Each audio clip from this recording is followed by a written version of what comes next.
Praise the lord. యెహెజ్కేలు గ్రంథం 36వ అధ్యాయం 11వ వచనం. మునుపటి కంటే అధికమైన మేలు మీకు కలుగు చేసేదను, అప్పుడు నేను యెహోవానై ఉన్నానని మీరు తెలుసుకుందురు. మన దేవుడు మేలులు చేసే దేవుడు. తల్లి గర్భంలో పిండముగా మనల్ని రూపించిందే ఆయన.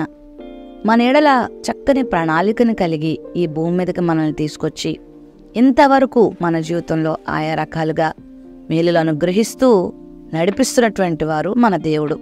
అయితే గత కాలంలో మేలుల కంటే రాబోతున్నటువంటి కాలంలో మీకు మరెక్కువ నేను మేలు చేస్తాను అని దేవుడు వాగ్దానం చేస్తున్నాడు.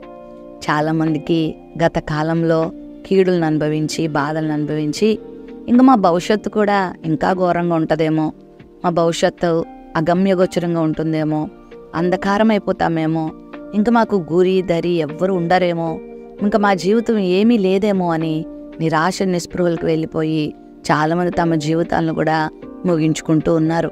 మరి గతకాలపు అపజయాలను బట్టి, గతకాలపు అనుభవాలను బట్టి కృంగిపోయి వారి భవిష్యత్తునంతా అంధకారంగా కూడా చాలామంది మార్చుకుంటూ ఉంటారు. చేయగలిగి కూడా ఏమీ చేయలేని వారిగా మారిపోతూ ఉంటారు.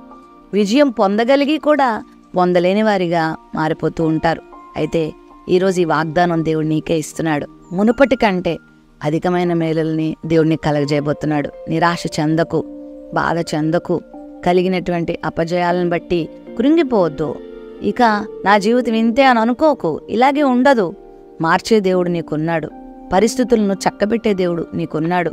నీ దుఃఖదినములను సమాప్తి చేసే దేవుడు నీకున్నాడు. నీ రోగమును స్వస్థపరిచే దేవుడు నీకున్నాడు. నీ వ్యాపారాన్ని చక్కదిద్దే దేవుడు నీకున్నాడు. నీ ఆర్థిక పరిస్థితుల్ని మెరుగుపరిచే దేవుడు నీకున్నాడు. నీ కుటుంబాన్ని మార్చే దేవుడు నీకున్నాడు. నీ భర్తలో, నీ పిల్లల్లో మార్పుని తీసుకొచ్చే దేవుడు నీకున్నాడు. అసమాధానాన్ని సమాధానంగా మార్చే దేవుడు నీకున్నాడు.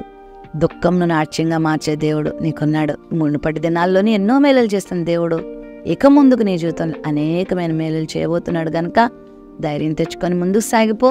నువ్వు నమ్ముకున్న దేవుడు నీ చేయి విడిచిపెట్టేవాడు కాదు. నువ్వు నమ్ముకున్న దేవుడు నిన్ను దుఃఖంలో ఉంచేవాడు కాదు. నువ్వు నమ్ముకున్న దేవుడు నిన్ను నట్టేటం ఉంచేవాడు కాదు. నీకు సహాయం చేస్తాడు. జీవితంలో ఎదుర్కొన్న పరిస్థితులను బట్టి ఇక నా బ్రతికి ఇంతే ఉంటుంది, ఇలాగే ఉంటుందని భయపడొద్దు, బెదరొద్దు, అదరొద్దు. విశ్వాసంతో నీ ప్రయాణాన్ని కొనసాగించు. విశ్వాసంతో నీ కుటుంబ బాధ్యతలను తీసుకో. విశ్వాసంతో నీ వ్యాపార బాధ్యతలను తీసుకో. విశ్వాసంతో ఎదురుచూడు. గొప్ప మేలును దేవుడు నీకు చేయబోతున్నాడు. నీ చుట్టూ ఉన్నవారు పలుకుతున్న నిరాశ మాటలకు చెవినివ్వద్దు. నీ చుట్టూ ఉన్నవారు నిందిస్తున్న నిందలకు నువ్వు చెవినివ్వద్దు. దేవుని మాటలు నమ్ము, దేవుని నమ్ము. దేవుడు నీకు మేలు చేస్తాడు.